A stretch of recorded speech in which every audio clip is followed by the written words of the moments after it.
High বন্ধুরা, তো চলে এসেছি আবারও একটা নতুন ভিডিও নিয়ে। অবশ্যই গাইস তোমাদের মনের মতন গাইস আজকে ভিডিওটি হতে চলেছে, কারণ তোমাদের মনের মতন হুজুর এসেছে গাইস আজকে। একদম। আর আজকে যে ভিডিওটা সেটা অবশ্যই তোমাদেরকে আমাদেরকে দুজনদেরকে আর কি ভালো করে দেখাটা খুব দরকার, অবশ্যই বিশেষ করে মেয়েদের, কারণ এখন যা প্রযুক্তির দিন চলছে সেখানে অনেক দূর পর্যন্ত মানুষ চলে যাচ্ছে। সেখানে আর একটা দেশের জন্য এত কিছু করা আমার মনে হয় না অসম্ভব ব্যাপার গাইস। একদম।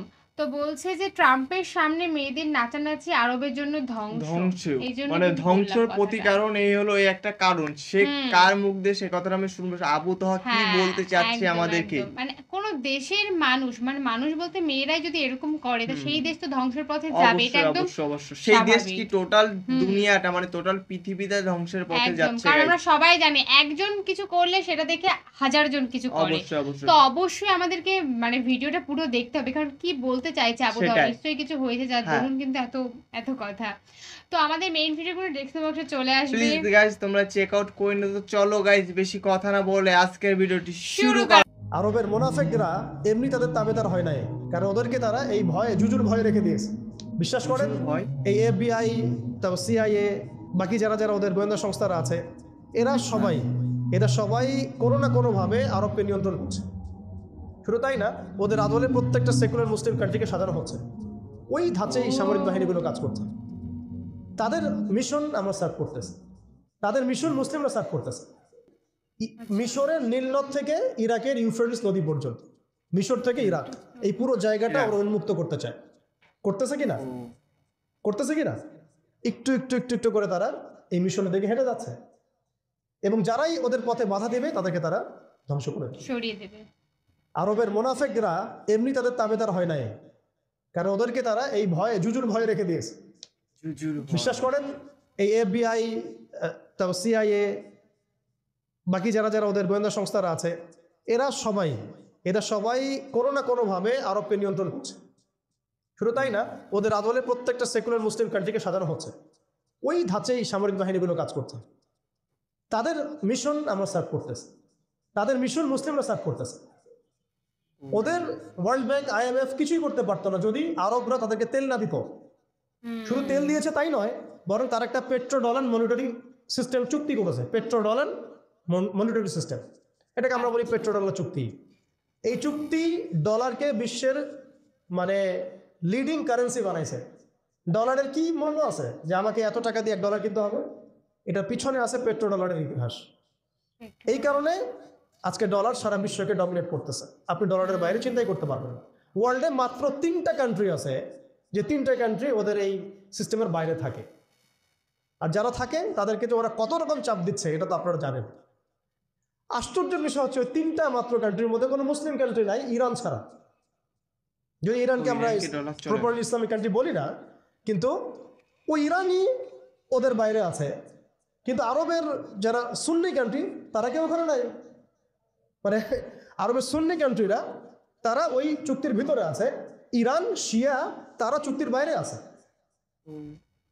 তাহলে আমরা কোথায় শিক্ষা নিলাম? আমি এখানে ইরানের প্রশংসা করছি না, ইরানের কাছে আশা করার কিছু নাই। যত কিছুই বলুক আমি পারমাণবিক বোম মেরে দেবো, এই করবো সেই করবো, কিছুই করবে না। করলে আগে করতো ইল্লা মাশাআল্লাহ। কথা হচ্ছে জানেন, ওই 3টা কান্ট্রির মধ্যে উত্তর কোরিয়া আছে। উত্তর কোরিয়ার মতো ছোট্ট একটা রাষ্ট্র, সে এই ওদের এই বলয় থেকে বেরিয়ে থাকতে পারে। আমাদের সাহস হয় না। আমাদের 57টা কান্ট্রি, কোটি কোটি জনগণ, খনিজ সম্পদ, তেল, গ্যাস, আর কি নাই, জনবল, সামরিক বাহিনী, প্রযুক্তি, ম্যান পাওয়ার সবই আছে। আমি বললাম শুধু ওই সিরাতের আদলে হাঁটি নাই, সিরাতের শিক্ষা থেকে আমরা শিক্ষা নেই নাই, ওই জজবা, ওই ইমান আমাদের মধ্যে থেকে চলে গেছে। আমরা ওই স্বপ্ন দেখাই বন্ধ করে দিয়েছি যে আমরা একসময় বিশ্বকে শাসন করতাম। এই স্বপ্নটা দেখাই বন্ধ হয়ে গেছে। মানুষ তো বাঁচেই স্বপ্ন নিয়ে যে আমি এরকম ছিলাম, আমাকে ওই জায়গায় যেতে হবে। মানুষ তো বাঁচেই একটা উদ্দেশ্য নিয়ে, গন্তব্য নিয়ে। আপনার লাইফের একটা গন্তব্য আছে, আপনি এই জিনিস অ্যাচিভ করতে চান এবং আপনি সেই পথে হাঁটছেনও, পরিশ্রম করছেন। আল্লাহ চাইতে একদিন আপনি অ্যাচিভ করবেন ইনশাআল্লাহ। কিন্তু যার লাইফে কোনো গোলই নেই, তাদের কি হবে? উম্মাহ আজকে এরকম একটা অবস্থায় আসছে। আমি এখানে আমভাবে সবার কথা বলছি না। যাদের স্বপ্ন দেখার তারা ঠিকই দেখছে, যাদের কাজ করার তারা ঠিকই করছে, তারা কেউ বসে নাই। যাদের জীবন দেওয়া তারা ঠিকই দিচ্ছে, যাদের প্রতিবাদ করার তারা ঠিকই করছে, যাদের জালেমের এগেনস্টে দাঁড়ানো তারা দাঁড়াচ্ছে কি না? সারা ওয়ার্ল্ডে যাদের এই জজবা আছে তারা ঠিকই কাজ করছে। আমি আমভাবে সবাইকে বোঝাই নাই, মেজরিটিকে বোঝাচ্ছি। তো যাদের কাজ করে তারা তো করছে, এবং যারা সফল হওয়ার তারা তো হবেই ইনশাআল্লাহ। আল্লাহ পাক যেন আমাদের প্রত্যেক বিশ্বের বিভিন্ন জায়গায় আমাদের যে ভাইয়েরা দিন প্রতিষ্ঠার জন্য কাজ করছেন সবাইকে বিজয় দান করে নেন। এখন সময় আমাদের হাতে অল্প, আমি শেষ করবো এখান থেকে। এখানে আসেন, আমি যে কথাটা বলতে যাচ্ছিলাম যে সিরাতের আদলে নবী সাল্লাল্লাহু আলাইহি ওয়াসাল্লাম এইভাবে দাওয়াতের কাজ করার পরে সবর করে, ধৈর্য ধরে, প্রয়োজনে হিজরত করে, তারপরে আবার মদিনা রাষ্ট্র কায়েম করেছেন।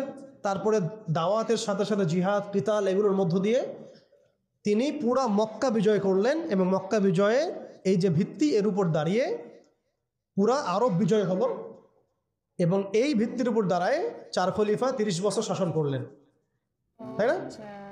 তখন কি ইসলাম এরকম সংকুচিত অবস্থায় ছিল, দুর্বল অবস্থায় ছিল? না, মোটেই না। বরং স্পেন থেকে এইদিকে চায়না পর্যন্ত, এইদিকে আফ্রিকা থেকে নিয়ে পুরো সিন্ধু পর্যন্ত এই পুরো জায়গাটা আমাদের ছিল। সুবহানাল্লাহ। চিন্তা করা যায়? চিন্তা করছেন একবার যে উমর রাদিয়াল্লাহু আনহু একটা এই খেজুরের বানানো মসজিদে বসে আছেন? ভাবা যায়? এই মাটির মধ্যে তিনি শুয়ে আছেন। রোমান সম্রাটের একজন দূত এসে দেখলো তিনি মাটিতে শুয়ে আছেন, দুপুরবেলা রেস্ট নিচ্ছেন। আর তার বাহিনী এইদিকে পৌঁছে গেছে একেবারে শাম পর্যন্ত, এদিকে পৌঁছে গেছে পারস্য পর্যন্ত। ভাবা যায় এগুলা? ওসমান রাদিয়াল্লাহু আনহুর সময় একদম সাইপ্রাস দ্বীপপুঞ্জ থেকে শুরু করে বাকি সব বিজয় হয়েছে। উমাইয়াদের সময় দেখা গেছে একদম স্পেন থেকে নিয়ে এদিকে চায়না পর্যন্ত, আর বললো আফ্রিকা থেকে নিয়ে সিন্ধু পর্যন্ত বিজয় হয়েছে। আব্বাসীয়দের সময় হয়েছে। এইভাবে প্রায় 1250 বছর আমরা ওয়ার্ল্ডকে শাসন করছি। তখন একটা মুসলিম নারীর দিকে চোখ তুলে তাকানোর জরুরত পড়তো না। একটা মুসলিম ভাইকে অন্যায়ভাবে হত্যা করবে সাহসই কারো ছিল না, গায়ে টোকা দিবে এই সাহসই ছিল না। আজকে আমাদের চোখের সামনে বিগত 100 বছরে আমার তো মনে হয় মিনিমাম 10 কোটি মুসলমানকে হত্যা করা হয়েছে। মিনিমাম 10 কোটি মুসলমানকে হত্যা করা হয়েছে বিগত এই 100 বছর। মানে একেবারে চিহ্নিত করে করে মারা হচ্ছে, ইস্যু তুলে তুলে মারা হচ্ছে। যখন কোনো ইস্যু নাই, সবাই শান্তিপূর্ণ অবস্থায় থাকতে যাচ্ছে, তখন জঙ্গি ইস্যু তৈরি করা হচ্ছে, কোন নাটক সাজানো হচ্ছে। যে কোনো মূল্যে মারতেই হবে। আরে মারবি বা যুদ্ধ করবি তো ঘোষণা দিয়ে কর, আর লুকাচুরির কি আছে? মুসলিমদেরকে মারার জন্য ভারতে নতুন নতুন পায়তারা চলতেছে। এখন আমাদের এই ভাইরা তো বদ্ধ একটা জায়গায়। আপনারাই বলেন তারা কি করবে এখন? তারা মিশন নিছে, রাষ্ট্রীয়ভাবে মিশন নিছে মুসলিম নিধনের। এখন এই ভাইদের কোনো রাষ্ট্র নাই, কোনো জামা নাই, কোনো আমির নাই, কোনো এদাদ নাই, কোনো জিহাদের কোনো মানে ওখানে অবস্থাই নাই করার মতো তাদের, তাই না? ভিতরে কথা বলছি আমি, কাশ্মীরের কথা বলছি না। তাহলে এই ভাইরা এখন কি করবে? তো এই যে অবস্থা, এই অবস্থা কি মনে করছেন আমাদেরকে প্রভাবিত করবে না? অভ্যন্তরীণভাবে এখানে বাংলাদেশে আমরা বেশিরভাগ মুসলিম হলেও আমাদের আশেপাশে চতুর্দিকে ঘোরাফেরা করতেছে কুফাররা, চতুর্দিকে ঘোরাফেরা করতেছে। আপনি কাকে বিশ্বাস করবেন? চায়নাকে বিশ্বাস করবেন? ভারতকে বিশ্বাস করবেন?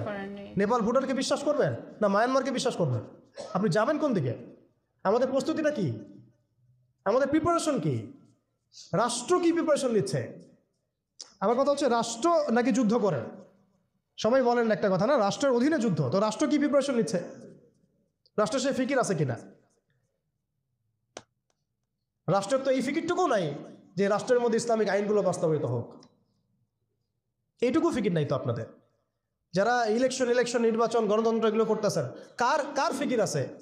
আল্লাহর কসম করে বুকে হাত দিয়ে বলেন তো কার ফিকির আছে ক্ষমতায় গিয়ে আপনি আল্লাহর আইন বাস্তবায়ন করবেন? ইসলামপন্থী ভাইদের কথা বাদ দিস, ইসলামপন্থী ভাইদের কথা বাদ দিলাম, আমি সেকুলারদের কথা বলছি, ডেমোক্রেটিকদের কথা বলছি। কারণ রাষ্ট্র চলে আসছে এইভাবেই। আর যারা ফিকির করছেন ইসলাম নিয়ে আমি যাব ওখানে গিয়ে এটা করবো, এটা আপনি ডেমোক্রেটিক সিস্টেমে করতে পারবেন না। আপনাকে সিস্টেমটা সরাই ফেলতে হবে। গণতন্ত্র বলে কোনো শব্দই রাখা যাবে না, তারপরে শরিয়া কায়েম করতে পারবেন। শরিয়া আর গণতন্ত্র একসাথে থাকতে পারে না। শরিয়া, গণতন্ত্র, ধর্মনিরপেক্ষতাবাদ, কমিউনিজম এগুলো একসাথে থাকতে পারে না। একটা বোতল, এর মধ্যে আছে আপনার বিষ, এখানে আপনি দুধ খেতে পারবেন না। একটা বোতল, এখানে আছে বিষ, আপনি এটাকে 1000 বার ধুইতে হবে, ধোয়ার পরে আপনি দুধ ঢালতে পারবেন। খাওয়ার রিস্ক নিতে পারবেন, তাও খাবেন কিনা সন্দেহ আছে। আর এগুলো তো হচ্ছে মারাত্মক শিরকের বিষ। এগুলো পশ্চিমাদের দাসত্ব করাবে আপনাকে। আমাদের হচ্ছে বড় কান্ট্রি আছে একটা তুরস্ক, একটা ইসলামিক ল বাস্তবায়ন করছে কিনা দেখায়। বড় একটা কান্ট্রি আছে মিশর, দেখায় না আমাকে একটা ইসলামিক ল বাস্তবায়ন করতে পারছে কিনা। তিউনিসিয়া পারছে কিনা, আজারবাইজান পারছে কিনা, মরক্কো পারছে কিনা, ইথিওপিয়া পারছে কিনা, আপনারা বলেন পারছে কি? ইয়েমেন পারছে কিনা, জর্ডান পারছে কিনা, লেবানন পারছে কিনা? পারে নাই। আফগানিস্তান পারছে কেন? আফগানিস্তান পারছে কেন? কারণ তারা সিস্টেমগুলোকে সরাই দিছে। সিরাতের আদলে, সিরাতের রক্তে ওরা জমিনকে পবিত্র করে ফেলছে। সিরাতের আদলে জিহাদের মাধ্যমে রক্ত দিয়ে পশ্চিমাদেরকে বিতাড়িত করে ওরা জমিনকে পবিত্র করে শরিয়া কায়েম করছে। এটাই শরিয়া কায়েম করার রাস্তা, আর কোনো রাস্তা নাই। আপনি যতই তন্ত্রমন্ত্রের ধার ধারেন না কেন, আপনি কখনোই সফল হতে পারবেন না। লিখে নেন, কাজ করতে থাকেন, দেখেন ফান্তাজিরু ওয়া ইন্না মাআকুম মিনাল মুনতাজিরিন। কোনো সমস্যা নাই। আফগান পারছে এই কারণেই, কারণ তারা পশ্চিমাদের তন্ত্রমন্ত্রের গোলক ধাঁধায় পড়ে নাই। তারা সিরাতের রাস্তায় হাঁটছে। ওকে, আমাদের সাথে লড়বা, আমরাও তোমাদের সাথে লড়বো। ঠিক আছে, হয় তোমরাও থাকবে, না হলে আমরা থাকবো। হয় তাওহীদ থাকবে, না হলে শিরক থাকবে। হয় শরিয়া থাকবে, না হলে তোমাদের তন্ত্রমন্ত্র থাকবে। এই লড়াই যখন হইতে হইতে হইতে এক পর্যায়ে 20 বছর সময় লাগলেও সেটা আজকে বাস্তবায়ন হয়েছে। যেটা আপনার আমার অঞ্চলে 100 বছরও হয় নাই, 50 বছরও হয় নাই। এরপরেও আল্লাহ পাক আমাদেরকে চোখের সামনে কিন্তু মিসাল দেখাই দিয়েছেন। তারপরেও আমাদের মধ্যে বোধোদয় হচ্ছে না, আমরা বুঝতে পারছি না যে কোন পথে হাঁটবো। দেশের যত সমস্যা দেখবেন, মিডিয়া যান, মিডিয়ায় গেলে মনে হবে দেশের সমস্ত সমস্যার হালত এবং সমাধান হচ্ছে একটা বিষয়। মিডিয়ার ভাষায় মিডিয়ায় ঢোকেন, দেখেন কি হচ্ছে। অনেক প্রবলেম দেশের মধ্যে, সংস্কার এইটা সেটা অনেক কিছু হচ্ছে।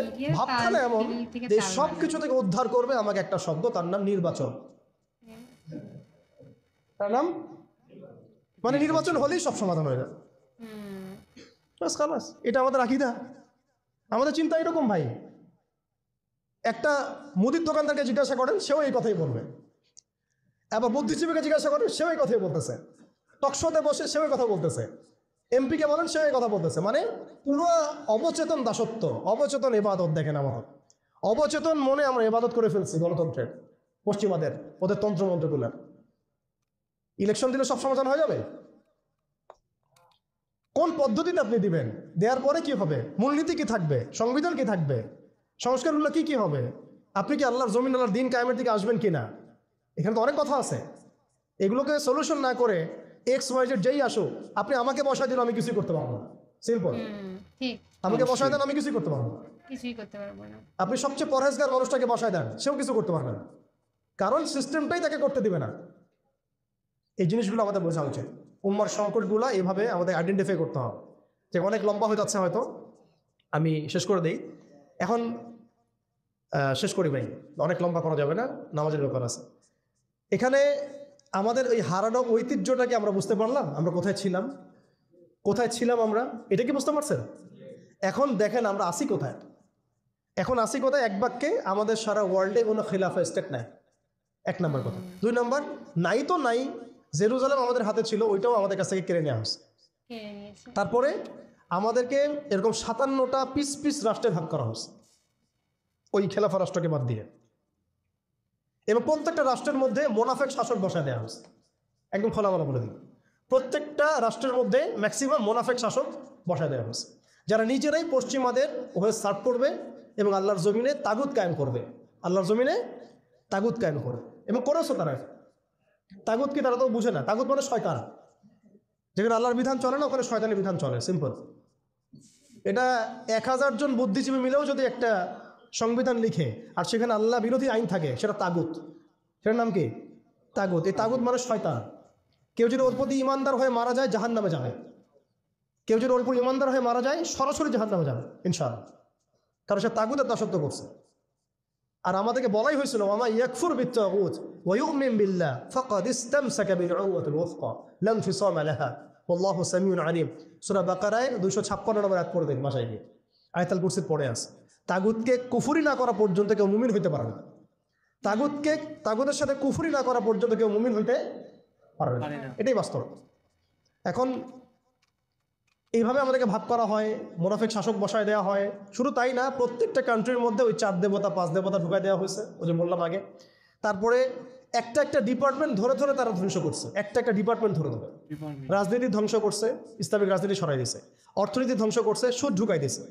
তার মধ্যে ঘুষ আছে, ইনফ্লেশন আছে, দুর্নীতি আছে, এগুলো তো আছেই। তারপরে সমাজের যে আমাদের ব্যাপারগুলো, সমাজের নীতি নৈতিকতার বিষয়গুলো দেখেন একেবারেই উঠাই দিচ্ছে, দিন দিন উঠাই দিচ্ছে। এখন নাকি আপনি স্ত্রীর সাথে সহবাস করলেও ধর্ষণ হবে। সুবহানাল্লাহ, কি অবস্থা! আর এদিকে আপনি পতিতালয়ে গেলে ওটা হচ্ছে শ্রমিকের কাছে গেছেন আপনি। কি বোঝাচ্ছে আমাদেরকে তাহলে? এটাই তো নাকি? আর আপনি নাউজুবিল্লাহ কেউ যাবে পতিতালয়ে, তাদেরকে বলা হচ্ছে তারা শ্রমিক। তার তসলিমা নাসরিনকে আমরা এখান থেকে বিতাড়িত করছিলাম কেন? তসলিমা নাসরিনকে আমরা বিতাড়িত করছিলাম কেন? ঘুরে ফিরে তো সেটাই আসতেছে। আবার শুধু তাই না, এখন আবার লিঙ্গ চেক করতে হয়, সে কি নারী না পুরুষ না অন্যান্য। অন্যান্য মানে কি জানেন? অন্যান্য মানে কি ট্রান্স কিনা, ট্রান্সজেন্ডার চালু করে দেওয়া হলো। আরে ভাই, হজের নিবন্ধন করতে গেলেও দেখা যাচ্ছে অন্যান্য আসতেছে। কি বোঝাচ্ছে না আমাদেরকে তাহলে? মানে ট্রান্সজেন্ডারটাকে আপনারা ভিতরে ভিতরে এটাকে প্রমোট করে ফেললেন, লিগালাইজ করে ফেললেন। আবার সমকামিতা তো আছেই, জেনা ব্যভিচার এগুলো তো ছড়াচ্ছেই, ফ্রি মিক্সিং দিয়ে দিছে, ছেলেমেয়ের অবাধ মেলামেশা। মানে সমাজের একটা যে স্থিতিশীলতা থাকে মুসলিমদের, এটাকে ধ্বংস করছে এরা। এরা কি পশ্চিমারা এসে করছে এখানে? ওদের অনুগত দাসদেরকে দিয়ে করাইছে।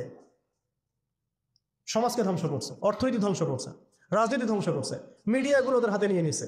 মিডিয়া হাতে নেওয়া মানে হচ্ছে মানে দিনকে ওরা রাত বানাই দেবে, রাতকে দিন বানাই দেবে।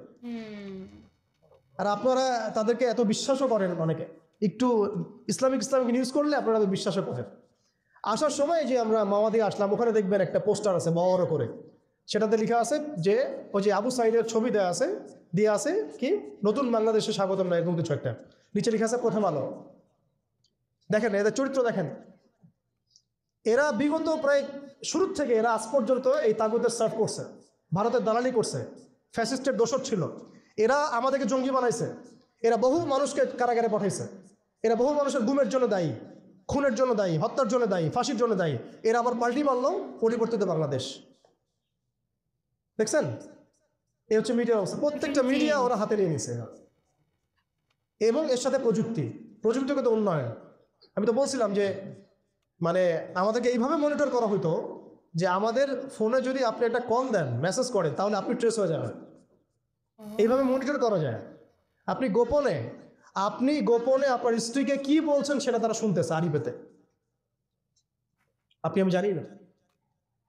আপনি আপনার ওয়াইফকে ফোনে গোপনে কি বলতেছেন, কিছু আলাপ হতে পারে না, অ্যাডাল্ট হতে পারে কিনা, ওইটা তারা রেকর্ড করতেছে। সুবহানাল্লাহ। এখন টেকনোলজি এই জায়গায়, AI এখানে বসে একটা ক্লিক করবে, আপনাকে যদি ওইখানে শ্যুট করতে চাই শ্যুট করা যাবে। ড্রোন এসে আপনার কপালে গুলি মেরে দিয়ে চলে যাবে দূর থেকে। এই প্রযুক্তি দিয়ে এই ফিলিস্তিনে বহু মানুষকে মারা হচ্ছে এখন রাইট নাও। তো আমি বলতে চাচ্ছিলাম আমরা কোন জায়গায় আসছি, এই জায়গায় এখনকার হালত, আজকে এই জায়গায় তারা আমাদেরকে নিয়ে আসছে। আর এখন প্রশ্ন হচ্ছে যে এই ওদের যে মানে অগ্রগতি, আমাদের যে অধঃপতন, এই জিনিসটার জন্য কি শুধু তারাই দায়ী না আমরাও দায়ী আছি?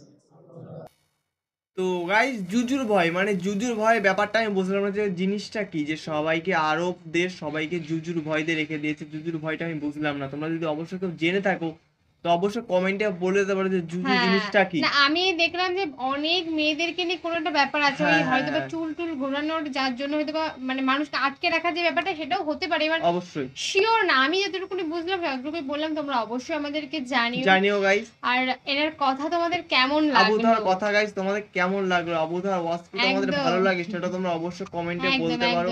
আর তোমরা কোন হুজুরের ওয়াজ শুনতে বেশি পছন্দ করো সেটাও তোমরা অবশ্যই গাইস কমেন্টে জানিও। আর বি পজিটিভ, মানে সবসময় তোমরা একটু চোখ কান খোলা রেখে যাই করো না কেন, চোখ কান খোলা রেখে করো, কারণ আজকালকার যে প্রযুক্তির যুগ তোমরা জানোই কি ঘটনা ঘটতে পারে। গাইস মানে তাল থেকে তিল, তিল থেকে তাল দুটোই বানিয়ে দিতে পারে।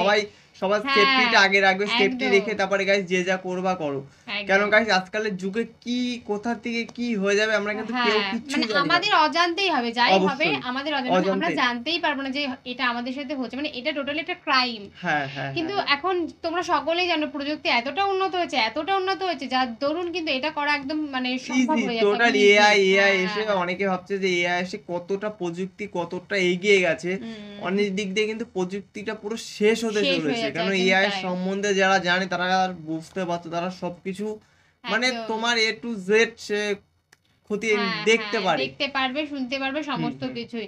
তো অবশ্যই তোমরা আমাদেরকে জানাও যে আমাদের এই ভিডিওটা তোমাদের ঠিক কেমন কেমন লাগলো, লাগলো। যদি ভালো লাগে অবশ্যই লাইক কমেন্ট শেয়ার অবশ্যই করো গাইস। একদম। তো চলো গাইস, নতুন কোনো ধামাকাদার ভিডিওতে তোমাদের সাথে আবার দেখা হবে। আজকের মতন এখানেই, টাটা।